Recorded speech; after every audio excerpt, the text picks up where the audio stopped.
మరి ఈ సమయంలో నీ మాటలు వినాలని ఇదిగనైనా ఎంతో ఆశతో ఉన్నాము నాయన. ప్రభా, మరి నువ్వు నాతో మాట్లాడిన మాటలు సంఘ బిడ్డలతో పంచుకోవాలని ప్రభా, ఇదిగనైనా నీ సన్నిధిని నిలబడి ఉన్న నాకు ప్రభా, నీ ఆత్మశక్తి ఆత్మ బలము నాకు ఇచ్చి సహాయం దయచేయమని ప్రభా, ఇదిగనైనా నేను మాట్లాడుతుండగా ప్రభా, నువ్వే నాలో ఉండమని, నూటికి నూరుగా పూర్వకం మాత్రమే వాడుకోమని ప్రభా, ఇదిగనైనా ఇప్పుడున్న బిడ్డలతో పాటు మరి నన్ను కూడా జ్ఞాపకం చేసుకొని వినగలిగే చెవులుని గ్రహించే హృదయాన్ని నాకు దయచేయమని నీ చేతులకు అప్పచెప్పుకుంటూ మా ప్రియుడైన యేసుక్రీస్తు నామములో అడిగి వేడుకొచ్చున్నాం తండ్రి, ఆమేన్. హల్లెలూయా. ప్రియ దేవుని బిడ్డలారా, దేవుడు ఇక్కడ పరిశుద్ధాత్మ దేవుడు పౌలు ద్వారా మాట్లాడుతూ, కాబట్టి మీ ధైర్యమును విడిచి పెట్టకుడి, మీ ధైర్యమును విడిచిపెట్టకుడి అంటున్నాడు. మనకి ధైర్యము, మనము కష్టాల పాల్లో ఉన్నప్పుడు మనము భయపడుతూ ఉంటాం, లేదంటే మనకి ఇల్లుకు సంబంధమైన శ్రమలు వచ్చినప్పుడు భయపడుతూ ఉంటాం. మన బాగా తెలిసిన వారు, కష్టంలో ఉన్న వాళ్ళు, మనకి కష్టాలు తెలుసుకొని మన స్నేహితులు కానీ బంధువులు కానీ వచ్చి ఏం చేస్తారు, ధైర్యపు మాటలు నింపుతూ ఉంటారు. ధైర్యపు మాటలు. యోబు కూడా శోధనలు పడ్డప్పుడు తనకి 3 స్నేహితులు ముందొచ్చి ఏం చేస్తారంటే, నీకు ఎందుకు ఈ కష్టం వచ్చింది అని ఆ యోబుని ఓదార్స్తూ ఉంటారు. 3 స్నేహితులు, తర్వాత ఇంకొక ఆయన జాయిన్ అవుతాడు, మొత్తం 4 స్నేహితులు ఓదార్స్తూ ఉంటారు. అయితే అది కొంతవరకే ఉంటది. మనకున్న ఆ సమస్య ఏదైతే ఉందో అది పోదు. మన వాళ్ళు వచ్చి ఓదార్స్తారు కదమ్మా, భయపడొద్దు, ధైర్యంగా ఉండండి అని చెప్తూ ఉంటారు, మంచిదే. కానీ అది ఎంతవరకు, ఆ మాటలు ఓదార్పునిచ్చేది ఎంతవరకు అంటే వాళ్ళు చెప్పేంత వరకు ఒక ధైర్యం ఉంటుంది. కానీ మనకి నిజంగా ధైర్యం కలిగేది ఎప్పుడు, ఆ సమస్య పోయినప్పుడు, ఆ కష్టము పోయినప్పుడు, అప్పుడు మనకి ధైర్యం కలుగుతూ ఉంటుంది. కానీ ఆ సమస్య ఉన్నంత వరకు మనము ఆశ్చర్యపడుతూ ఉంటాం, భయపడుతూనే ఉంటాం. మనకి ఆ సమస్య ఏదైతే ఉందో ఆ సమస్యను బట్టి మనము దిగులు చెందుతూ ఉంటాం, ఆశ్చర్యపడుతూ ఉంటాము, భయపడుతూ ఉంటాము. కనుక మనకున్న ఆ సమస్య ఏదైతే ఉందో అది పరిపూర్ణంగా తీసేసేది మన దేవుడైన ప్రభువైన యేసయ్య. దేవుని స్తోత్రం, హల్లెలూయా. మన దేవుడు మనకున్న సమస్యని తీసేసేది, మనకున్న బాధను తీసేసేది. మనకు ఉదాహరణగా జ్ఞాపకం చేసుకుంటే లోక సువార్తలో 7వ అధ్యాయంలో తీగ చెప్తాను. అక్కడ ఒక విధురాండ్ల కుమారుడు చనిపోతాడు. పాపం అందరూ చనిపోయి ఆయన్ని తీసుకెళ్తున్నారు, ఎక్కడికి, సమాధికి తీసుకెళ్తున్నారు. ఆ తీసుకెళ్లే సమయంలో అందరూ వస్తారు. పాపం, అయ్యో అసలుకి నీకు భర్త లేడే, అయ్యో నీకు ఉన్న కుమారుడు కూడా చనిపోయాడే, ఆయన భయపడగాకు, ధైర్యంగా ఉండు, ఇలాంటి సమయంలోనే ధైర్యంగా ఉండాలి, భయపడకుండా ఉండాలి అని చెప్తూ ఉంటారు. అదే దారిలో యేసయ్య వస్తున్నాడు. ఏంటని చూస్తే పాపం ఆమె దుఃఖపడుతుంది, బాధపడుతుంది, వేదన పడుతుంది. ఆమె అసలు ఆ దుఃఖము వర్ణించలేము. ఎందుకంటే ఏకైక కుమారుడు, అసలుకే భర్త లేనిది, విధవరాండ్రు, భర్త లేని ఆమెకి ఉన్న కుమారుడు కూడా చనిపోయినప్పుడు బాధపడుతూ ఉంటాడు. బాధపడుంటే అప్పుడు యేసయ్య ఆ పాడి దగ్గరికి వెళ్ళి చనిపోయిన ఆ పిల్లోడిని ముట్టుకుంటే ఆ పిల్లోడు బ్రతుకుతాడు. దేవుని స్తోత్రం, హల్లెలూయా. ఆమెకున్న సమస్యని దేవుడు తీసేశాడా? ఎంత సంతోషం ఉంటుంది, ఇంకా ఎంత ఆనందం ఉంటుంది. కనుక ఇక్కడ పౌలు కూడా దేవుని బిడ్డలైన ప్రతి ఒక్కరూ ధైర్యం కలిగి ఉండాలి. ఎందుకంటే ఈ లోకము ఏలుతున్న దేవుడు సాతానుడు వెళ్తున్నాడు. ఈ లోకము ఏలుతున్న దేవుడు సాతానుడు. ముఖ్యంగా వాడు ప్రతీకారం తీసుకునేది మన పైనే. పగ తీసుకుని దేవుని ఏమి చేయలేక ఎవరి మీద అటాక్ చేస్తున్నాడు, మన మీద అటాక్ చేస్తున్నాడు. అందుకే మొదటి ప్రేరిత గ్రంథంలో 5వ అధ్యాయంలో 8వ వచనంలో మీ విరోధైన అపవాదిని గర్జించు, ఎలా ఉన్నాడంట, సింహం వల్లే ఉన్నాడంట. మన అపవాది అయిన వాడు ఏం చేస్తున్నాడు, గర్జించు సింహం వల్లే ఉన్నాడంట. వాడు అట్టి పిరికివాడు. అసలుకి దేవుని వాడి దగ్గర ఏం లేదు. ఇప్పుడు వాడి దగ్గర తోక మాత్రమే ఉంది, తల కూడా లేదు. తల ఎందుకు లేదు చెప్పండి అమ్మా, చెప్పాలి. తల ఎందుకు లేదంటే యేసయ్య సిలువ వేయబడినప్పుడు ఆ సాతాను యొక్క తల చెదరగొట్టబడింది. వాడికి తల లేదు, ఇప్పుడు తోకే ఉంది. కానీ వాడేం చేస్తున్నాడు? గర్జించు సింహం వల్లే ఉన్నాడు. ఎప్పుడు మృంగుదమ్మా అని మన ఎప్పుడు వాడు ఆలోచన ఏంటి? దేవుని బిడ్డలు. కానీ వాడిని దేవుని బిడ్డలు ఏమి చేయలేడు. ఎందుకంటే మన దేవుడు పరాక్రమ దేవుడు, బలాఢ్యుడైన దేవుడు మన దేవుడు. కనుక వాడు ఎంతగా గర్జించినప్పటికీ, సాతానుడు ఎవరిని మింగుదామా అని తిరుగుతున్నప్పటికీ వాడు మనం దొరకము. ఎందుకంటే మనని కాపాడుకునేవాడు కొనకడు, నిద్రపోడు. కాపాడుకునేవాడు కొనకడు, నిద్రపోడు. మనకు తోడుగా ఉంటాడు, మన సహాయకుడుగా ఉంటాడు. అందుకే దేవుడు అంటాడు, ధైర్యముగా ఉండండి. అందుకే భయము చెందొద్దు. భయము చెందకు భక్తుడా, ఈ మాయలో ఛాయను చూచినప్పుడు. భయము చెందకు భక్తుడా, ఈ మాయలో ఛాయను చూచినప్పుడు. భయము చెందకు, నీకు జయము దయచేయవాడు. భయము చెందకు, నీకు జయము దయచేయవాడు. దేవుడే ఉన్నాడు, నీ సాయమునకు దేవుడే సన్నై ఉన్నాడు. ఎవరున్నారు మనకి? దేవుడే యేసయ్య మనకి సహాయంగా ఉన్నాడు. హల్లెలూయా. దేవుడు నీ పక్షంగా ఉన్నప్పుడు నీకు విరోధి ఎవరు అసలుకి? ఈ గర్జించే సింహము వాడికి తల లేదు, తోక మాత్రమే ఉంది. కానీ వాడు ఆ చిదిరిన తలతో నేను మింగుతాను అంటే వాడికి పళ్ళు లేవు, ఏమి లేదు. ఎందుకు? కలవరిలో యేసే తల చెదరగొట్టబడింది, పగలగొట్టబడింది. కాబట్టి వాడు ఏమి చేయలేడు, ఒట్టి గర్జిస్తాడు. కుంటివాడిగా నేను లేతే మంచోడు, లేచి లేదు, పాడు లేదు. కుంటోడు లేతాడమ్మా? కూర్చొని నేను లేతే మంచోడు కాదు అంటాడు. కాబట్టి వాడు ఏం చేయలేడు. కానీ మనం మాత్రము వాడు ఏమని చేస్తాడేమో, వాడే నాకు శ్రమలు పెడతాడేమో మనము ఆశ్చర్యపడుతూ ఉంటాము. మనకి ఏది లేనప్పటికీ మన పక్షముగా ఉన్నవాడు గొప్పవాడు. ఈ లోకంలో ఉన్నవాడి కంటే ఎవరు గొప్పవాడమ్మా? మన యేసయ్య గొప్పవాడు. దేవుని స్తోత్రం, హల్లెలూయా. మన యేసయ్య గొప్పవాడు. కాబట్టి మనం ధైర్యంగా ఉండాలి. ఏ సమస్య వచ్చినప్పటికీ, ఏ కష్టం వచ్చినప్పటికీ, ఏ బాధ వచ్చినప్పటికీ, ఏ శ్రమ వచ్చినప్పటికీ ధైర్యంగా ఉండాలి. దేవుని వైపు చూడండి అంతే. దేవా, ఇదిగో సాతాడు నాకు ఈ కష్టాలు పాలు చేస్తున్నాడు, నా ఆర్థిక ఇబ్బందులు తీసేస్తున్నాడు, నన్ను బాధ పెడుతున్నాడు, ఇదిగో నన్ను శ్రమ పెడుతున్నాడు అని దేవుని వైపు చూడు. హల్లెలూయా. ఎవరు చూడాలి? ఎవరి వైపు? దేవుని వైపు చూడాలి. ఆ నైనాని గ్రామంలో ఆ విధరణలు కుమారుడు చనిపోయినప్పుడు అందరూ వచ్చి ఓదార్స్తున్నారు, కానీ నిజమైన ఓదార్పు యేసయ్య ఇచ్చాడు. యేసయ్య పోయాడు, చనిపోయిన బాణని లేచి నిలవడం అంటే నిలబడిపోయాడు. హల్లెలూయా. లోక సువార్త 7వ అధ్యాయంలో ఒకసారి చదువుకోండి. అయితే ఇక్కడ పౌలు గారు ఏమన్నాడు మనని? హెబ్రీయులకు రాసిన పత్రిక 10వ అధ్యాయము 35వ వచనం, కాబట్టి మీరు ధైర్యం విడిచి పెట్టకుడి. ధైర్యం విడిచి పెట్టొద్దమ్మా. మనకి దేవుడు ఉన్నాడు, ధైర్యం ఆయనే. మన ధైర్యం ఆయనే.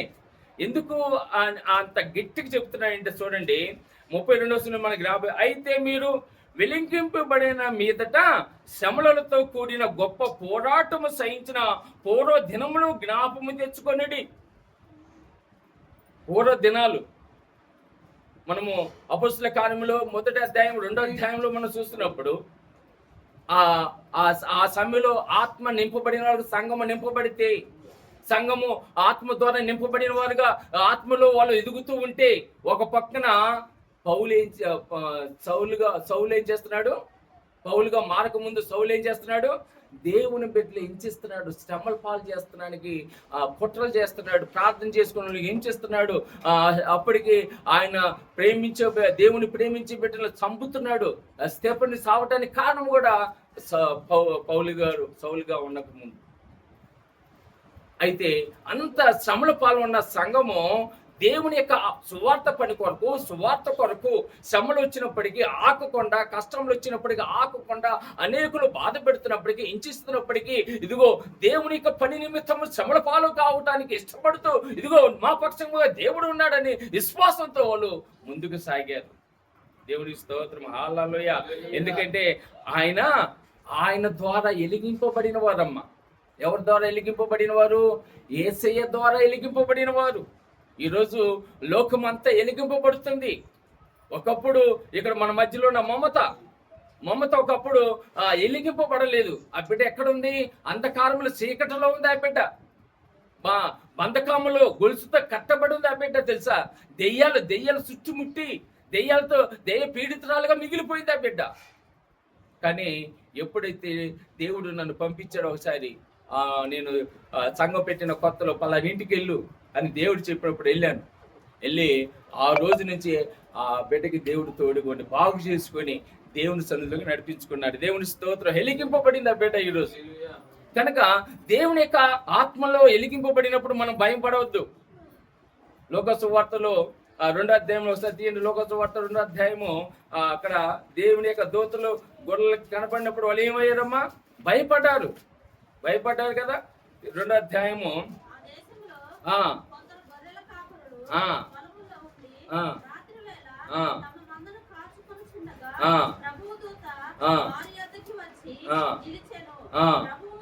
ప్రభు మహిమ వారు చుట్టూ ప్రకాశించినందున, హల్లెలూయా. చీకట్లో ఉన్నవారు వెలుగును చూస్తే భయం. చీకట్లో ఉన్నవారు వెలుగును చూడాలంటే భయమే. కానీ ఆ వెలుగు పొందుకున్న తర్వాత ఆ వెలుగు యొక్క మాధుర్యం ఎంత గొప్పగా ఉంటుంది తెలుసా? ఆ వెలుగు యొక్క సంతోషం ఎంత గొప్పగా ఉంటుంది తెలుసా? ఆ వెలుగు ఆ గొలుసుతో కట్టబడప్పుడు ఆ బిడ్డని దేవుని సన్నిధి రమ్మంటే వచ్చిందా? రాదు. ఎందుకంటే ఆ బిడ్డలో ఏముంది? ఆ చీకటి ఆ బిడ్డకి సంతోషము. కానీ ఆ ఒక్కసారి వెలుగులోకి వచ్చినాక, ఆ వెలుగు అనుభూతి పొందుకున్నాక, అబ్బా ఎంత సంతోషం అండి. హల్లెలూయా. అందుకే ఇక్కడ చూడ, వాళ్ళు భయపడుతున్నారు. ఏమొచ్చి ఇదిగో మా గొర్రెల్ని తీసుకుపోయిద్దు, ఏమొచ్చి మా మీద పంజే విసురుద్దు అని భయపడుతున్నారు. దమ్మున వెలుగు రాంగ్లో వాళ్ళు భయపడిపోయారు. కానీ దూతలు భయపడకూడి, ఇది నిజమైన వెలుగు. హల్లెలూయా. ఏ వెలుగు? ఇది నిజమైన వెలుగు. యోహాను సువార్తలో మనం గమనించి జ్ఞాపకం చేసుకుంటే 1:4-5. ఆయనలో జీవము ఉండెను, ఆ జీవము మనుషులకు వెలుగై ఉండెను. మనకి వెలుగు ఈ యొక్క నవంబర్ 25 నుంచి దాదాపు డిసెంబర్ 25 వరకు క్రిస్మస్ ఆరాధనలు. ఎక్కడికి పోయినా కానీ ఇదిగో ఆయన వెలుగులో ప్రకాశించాలని దేవుని బిడ్డల యొక్క ఆలోచన. ఈ యొక్క ఆరాధనలో, ఈ క్రిస్మస్ ఆరాధనలో ప్రతి ఒక్కరికి వెలుగు నింపాలి. ఆ వెలుగులో ఉన్నవారు భయపడాల్సిన పని లేదు. ఆ వెలుగులో ఉన్న వారికి ఆనందం ఉంటుంది. ఆ వెలుగులో ఉన్న వారికి సంతోషం ఉంటుంది. ఆ వెలుగు ఎవరయ్యా అంటే యేసయ్య. హల్లెలూయా. ఆ వెలుగు ఎవరు? ఆయన చూడండి, చక్కగా ఎవరుతూ ఆయనలో జీవం ఉండెను, ఆ జీవం మనుషులకు వెలుగై ఉండెను. ఆ వెలుగు చీకటిలో ప్రకాశించును, కానీ చీకటి దాన్ని గ్రహింపకుండెను. చీకటి ఆ వెలుగు ఏం చేసిద్దమ్మా? ప్రకాశిస్తుందంట. హల్లెలూయా. వెలుగు యేసయ్య. ఆ యేసయ్య మనలో ఉంటే మనం వెలిగింపబడతాం. ఆ వెలుగులో మనము ప్రయాణం చేస్తూ ఉంటే మన జీవితంలో ఆనందం ఉంటుంది, మన జీవితంలో సంతోషం ఉంటుంది. మన జీవితంలో ఎప్పుడు ఏ సమస్య రాకుండా దేవుడే చూసుకుంటాడు. హల్లెలూయా. దేవుడు చూసుకుంటాడమ్మా మనకి. దేవుడే. అందుకే భయపడొద్దు ఏ సమస్య వచ్చినా. అందుకే నా జీవితంలో యేసుక్రీస్తును నమ్ముకున్న తర్వాత, యేసుక్రీస్తులో నాటబడిన తర్వాత, యేసుక్రీస్తు రక్తంలో కడగబడిన తర్వాత నేను భయం అంటే అడగనండి. దేవుని స్తోత్రం. హల్లెలూయా. భయము నా జీవితంలో లేదు. ఎందుకంటే నా దేవుడు లోకంలో ఉన్నవాడి కంటే గొప్పవాడు. ఈ లోకము నన్ను ఏం చేయగలదు? నా దేవుడు నా పక్షంగా ఉండగా నాకు విరోధి ఎవరు అని ధైర్యముగా నేను ముందుకు సాగుతూ ఉంటాను. యుద్ధము యెహోవాదే. దేవుని స్తోత్రం. హల్లెలూయా. యుద్ధము యెహోవా. అందుకే ఈరోజు ధైర్యము విడిచిపెట్టకూడదు, ధైర్యాన్ని పట్టుకోవాలి. ఇక్కడ వాళ్ళు ఏం చేస్తారంట?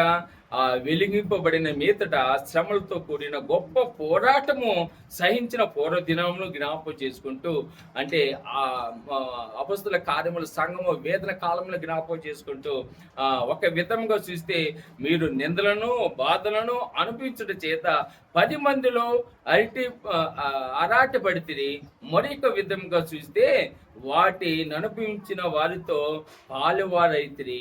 ఏలనగా మీరు ఖైదుల్లో ఉన్న వారిని కరుణించి మీకు మరి శ్రేష్టమైనది, స్థిరమైనది, స్వాస్థ్యమైనది ఎరిగి మీ ఆస్తి కోల్పోవటకు సంతోషముగా ఒప్పుకొంటిరి.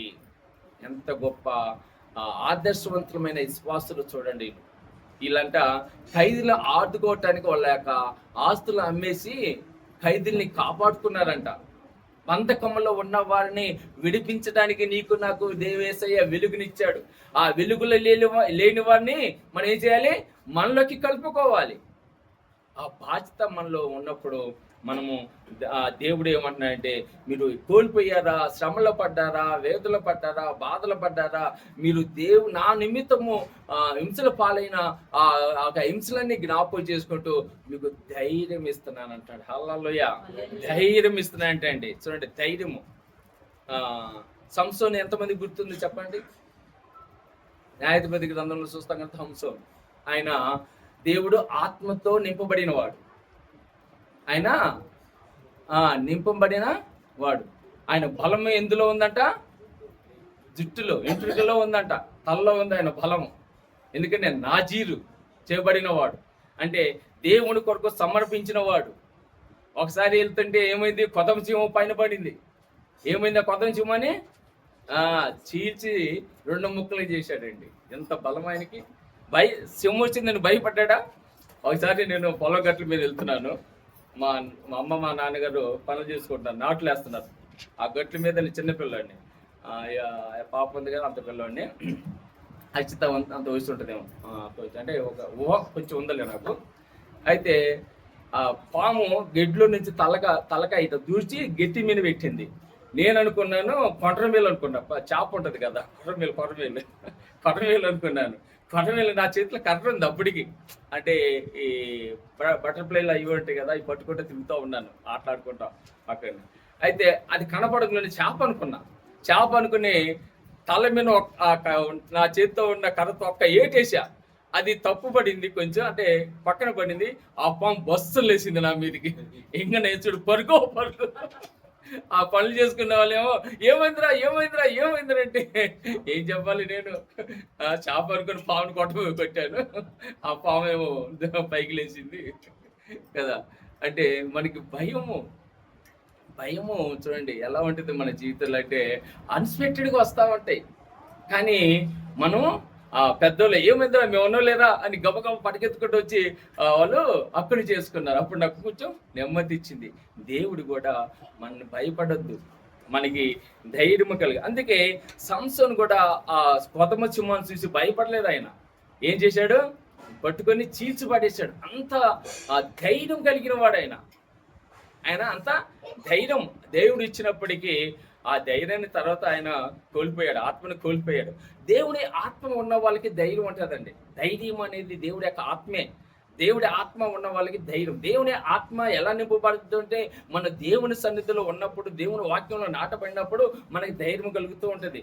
ఒకసారి 300 నక్కలకి ఆయన తోకలకి దివిటీలు కట్టి శత్రువులైన ఫిలిప్తీల పొలంలోకి వదులుతాడు. 300 నక్కలు.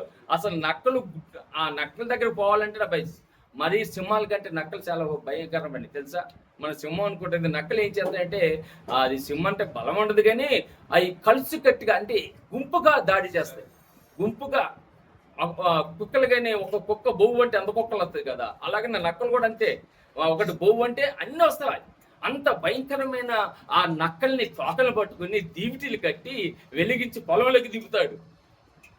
ఎంత చూడు, 1000 మందిని చనిపోయిన గాడిద దవడను పట్టుకొని ఏం చేస్తాడు? 10,000 మందిని చంపేస్తాడు. 1000 మందిని చంపేస్తాడు. అంత బలాజ్యుడు అనమాట, అంత ధైర్యం కలిగిన వాడు. అందుకే ప్రియ దేవుని బిడ్డలారా, దేవుని యొక్క కృపలో మనం ధైర్యం కలిగి ఉండదు. అందుకే మోసే ఇశ్రాయేల్ ప్రజలను నడిపించడానికి ఆయన నాయకుడిగా ధైర్యము ఆయనకు వచ్చినాయి. ఆయనకి తెలుసు, దేవుడు అయ్యా నీకు దండం స్వామి, మీరు చేయలేని ఈ పరిచర్య, ఈ చేయవా, ఈ ఇశ్రాయేల్ ప్రజలు నడిపించలేను, నా వల్ల కాదు అంటే ఆయనలో ఉన్న బలహీనత కూడా తెలుసు. ఎవరికి? మోషేకి. ఆయన 4 వచ్చిన అతి ఉన్నవాడు. అయితే అయినా నీకు నీ నోటికి తోడుకుండేది నేను. నీకు నీ నోటికి తోడుకుండే. నువ్వు భయపడద్దు. ఇశ్రాయేల్ ప్రజల్ని నాయకులుగా నియమిస్తున్నాను. అయ్యా ఆయన ఇశ్రాయేల్ ప్రజలను అరణ్యంలో నడిపించేటప్పుడు చనుకున్నారు, గొనుక్కున్నారు, తిరగబడ్డారు. ఏది చేసినప్పటికీ ఆయన ధైర్యము కలిగి ఉన్నాడు. హల్లెలూయా, ధైర్యము కలిగి ఉన్నాడు. అందుకే ఆయన మహానాయకుడిగా మిగిలిపోయాడు. దేవుని స్తోత్రం. హల్లెలూయా. యెహోషువ బలము. మరి అప్పుడు దాకా మోసే చేతి కిందలో నడిచిన వాడు, మోసే ఆధ్వర్యంలో నడిచిన వాడు ఎవరు? యెహోషువ. కానీ సడన్ గా మోసే చనిపోయాడు. చనిపోయిన సంగతి ఎవరికి తెలియదు. ఆ సమాధి కూడా ఎవరు చూడలేదంట.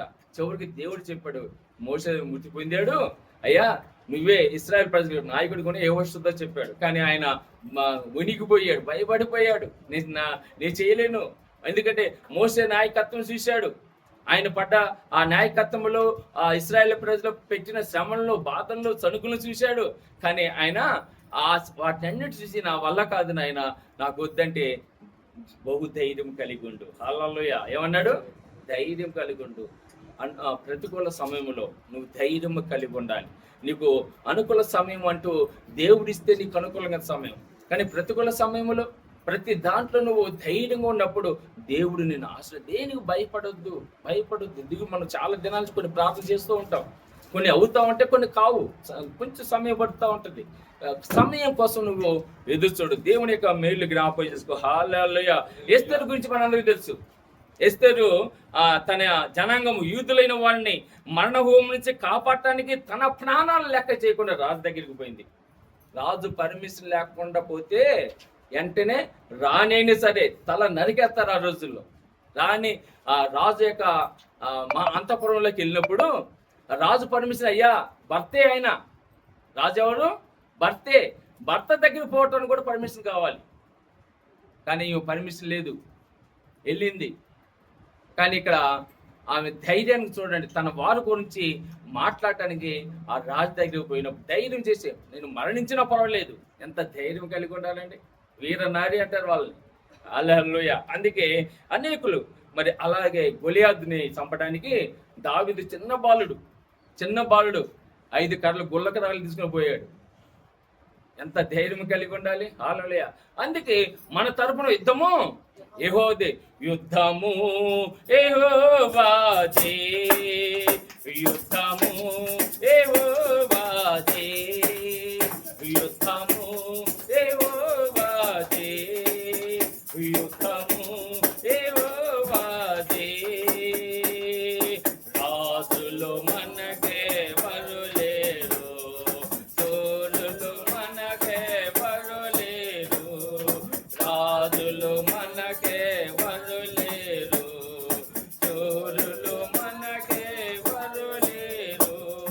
సైన్యములకు అధిపతి అయిన యెహోవా మన అండ, సైన్యములకు అధిపతి అయిన యెహోవా మన అండ.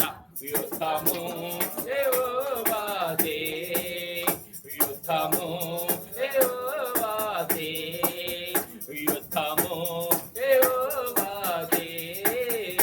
యుద్ధం ఏమిటి? హల్లెలూయా, హల్లెలూయా. యుద్ధము యెహోవాదే. ధైర్యం కలగండి. ఇక్కడ నువ్వు ధైర్యముగా ఉంటే దేవుడు నీకు ప్రతిఫలాలు ఇస్తాడంటే. ఎలా ఉంటే? ధైర్యముగా ఉంటే దేవుడు నీకు ప్రతిఫలాలు ఇస్తాడంట. అయ్యి ఎంత గొప్ప ప్రతిఫలాలు అంటే నువ్వు ఊహించలేనివి, నీ జీవితంలో ఎప్పుడు జరగని నీ జీవితంలో జరిగిస్తాడు. హల్లెలూయా. కృంగిపోకుండా, ఆశ్చర్యపడకుండా, బాధపడకుండా నువ్వు ధైర్యంగా ఉంటే. కొంతమంది కృంగిపోతూ ఉంటారు కదమ్మా. అంటున్నాడు భయపడద్దు. ఎందుకంటే మన జీవితంలో ధైర్యం కలిగి ఉంటే దేవుడే మనకి తోడుగా ఉంటాడు. హల్లెలూయా. దేవుని బిడ్డలకి దేవుని ఎరగనోరంటే మనం భయపడినా అది వేరే. దేవుని ఎరిగిన దేవుళ్ళు ఉన్నవాళ్ళు మన ధైర్యం కలిగి ఉండాలి. కృంగిపోవద్దని. ఆ ధైర్యం ఉంటే దానికి ప్రతిఫలముగా ఆయన బహుమానాలు ఏమంటారు చూడండి. ఇది హెబ్రీయులకు రాసిన పత్రిక 10వ అధ్యాయము 35 కాబట్టి మీ ధైర్యం విడిచిపెట్టుకోండి, దానికి ప్రతిఫలముగా గొప్ప బహుమానము ఏం కలుగుతుందంటమ్మా? గొప్ప బహుమానము మీకు కలుగుతుందంట. ఆ బహుమానం ఏంటో మన వాక్యం త్వరగా 2-3 వాక్యాలు చూసి మనము ముందుకు సాగుదాం. దేవుని స్తోత్రం, హల్లెలూయా. గొప్ప బహుమానాలు దేవుడిస్తా అంటున్నాడు. ఈరోజు ఇక్కడున్న ప్రతి ఒక్కరు ఆ గొప్ప బహుమానం పొందుకొని గాక. ఆమేన్. గొప్ప బహుమానం అండి. దేవుడిచ్చే బహుమానం చాలా గొప్పగా ఉంటాయి కదా. చూడండి, దేవుడిచ్చేది ఏదైనా కానీ అది ఆశీర్వాదకరంగా ఉంటుందండి. మనకి గర్భఫలము బహుమానంగా ఇస్తా అన్నాడు దేవుడు. హల్లెలూయా. గర్భఫలము ఎవరిచ్చిన బహుమానము? దేవుడిచ్చే బహుమానం. అవి మనకి ఎంత ఆదరణ ఇస్తుంది మన బిడ్డలను చూస్తుంటే. మన బిడ్డల్ని మనకు ఎంతో బహుమానంగా దేవుడు ఇచ్చాడు. అలాంటి బహుమానాలు చాలా ఉన్నాయి. ఈ లోక సంబంధమైన బహుమానాలు ఇచ్చేవాడు, పరలోక సంబంధమైన బహుమానం. ఇప్పుడు పరలోక సంబంధమైన బహుమానాలు చెప్తాను. వాటిని కూడా మనము ఈ లోక సంబంధమైన ఆశీర్వాదములతో, ఈ లోక సంబంధమైన బహుమానాలతో మనం జ్ఞాపకం చేసుకున్నప్పుడు మత్తయి సువార్త 19వ అధ్యాయము 28వ వచనం చదవండి. మత్తయి సువార్త 19వ అధ్యాయము 28వ వచనం.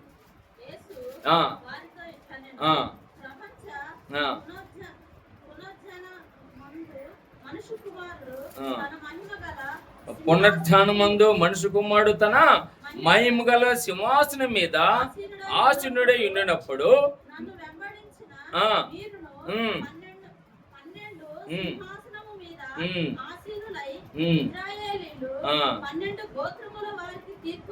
హల్లెలూయా, హల్లెలూయా.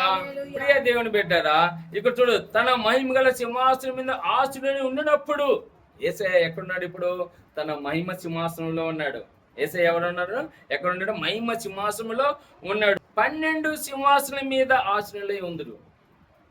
నన్ను ఎమ్మడించిన మీరును. అర్థమవుతుందమ్మా? నన్ను ఎమ్మడించి మనందరం ఎవరివి? యేసయ్యని ఎమ్మడిస్తున్నావా లేదా? యేసయ్యని ఎమ్మడిస్తున్నావా? దేవుని స్తోత్రం, హల్లెలూయా.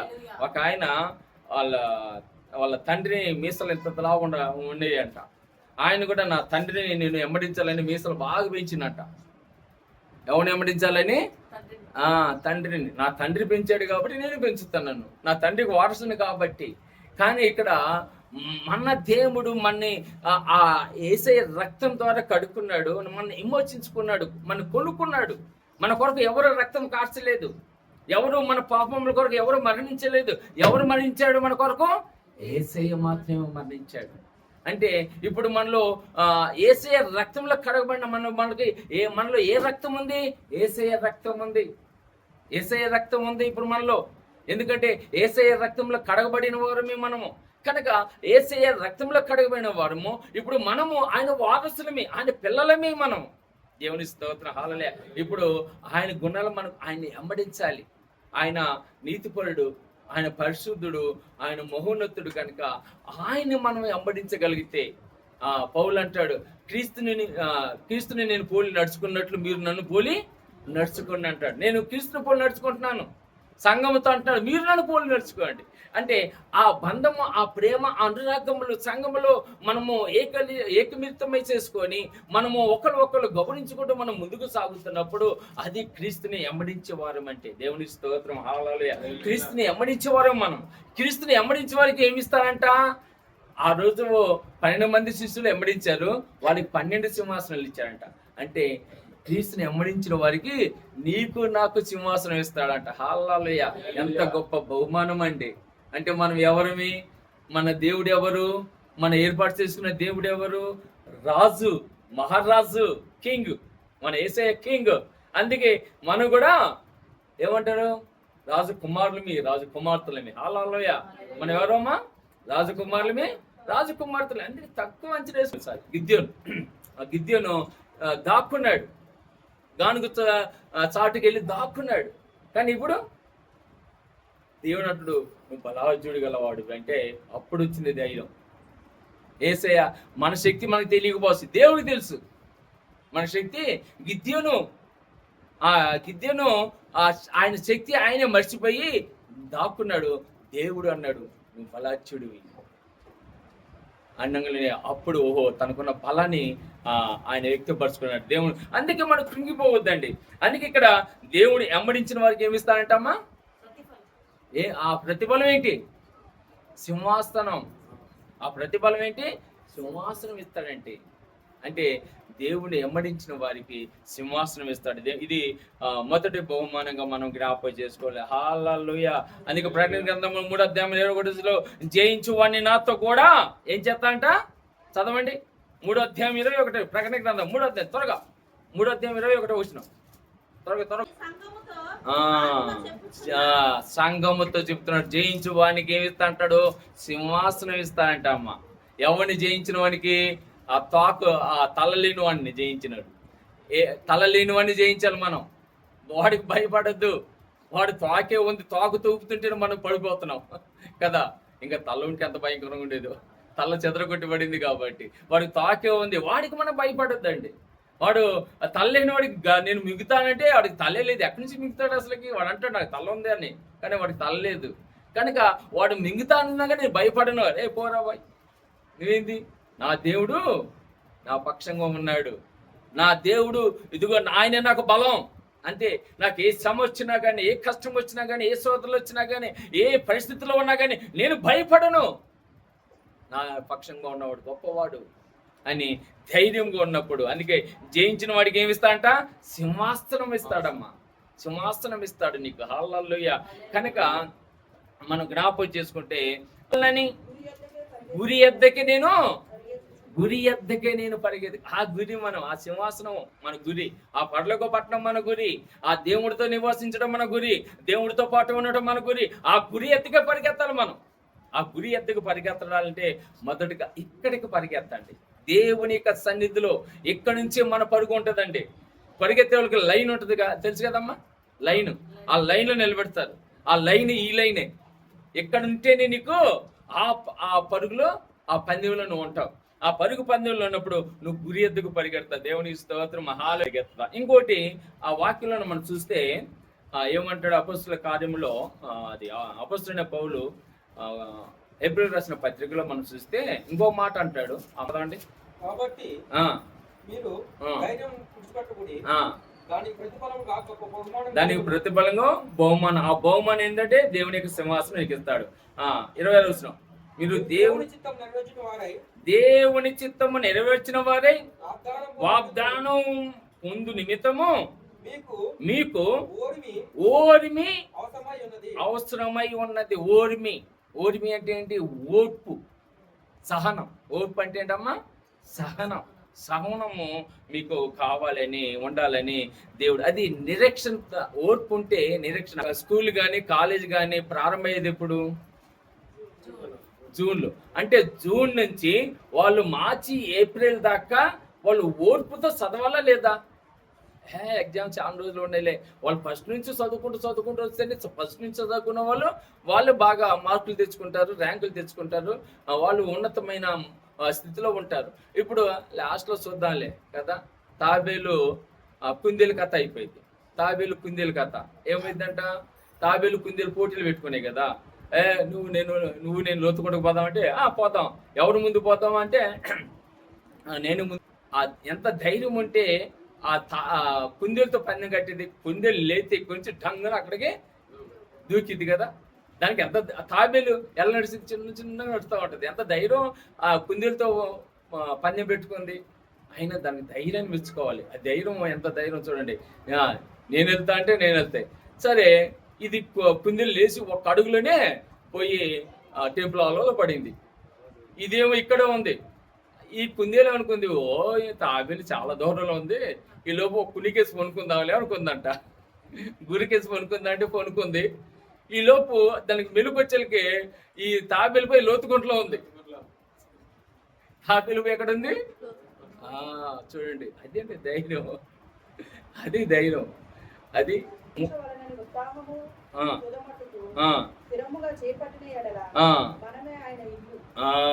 మనమే ఆయన ఇల్లు అంటమ్మా. దేవుని ఇల్లు అంటమ్మా. మనమే పరిశుద్ధులు పట్టణంలో ఎవరు ఉంటారంటే మనమే ఉంటాం. అపరిశుద్ధులు దేవుళ్ళు ఉండలేరు. మనమే ఆయన ఇల్లు అంట. మనమే ఆయన ఇల్లు. అందుకే మోసే నా ఇల్లంతటిలో నమ్మకమైన వాడు అంటాడు దేవుడు మోసే అని. మనం నమ్మకంగా ఉన్నప్పుడు ఆ ఓర్పుతో ఉంటే నువ్వు ఆయనలో ఉంటావు. దేవుల్లో ఉంటారు. దేవుని స్తోత్రం. లాస్ట్ మాట చెప్పి ముగిస్తాను. 25 వచనం. మనము చూడని దాని కొరకు నిరీక్షించిన ఎడల ఓపికతో దాని కొరకు కనిపెట్టు వారుగా, ఓపికతో కనిపెట్టు వారుగా ఉండాలి. పరలోక పట్టణం కొరకు మనం ఓపికతో ఉండాలి. ఈ 2 బహుమానాలు మన నిజ జీవితంలో చాలా ప్రాముఖ్యమైనవి. మన జీవితంలో చాలా ప్రాముఖ్యమైనవి.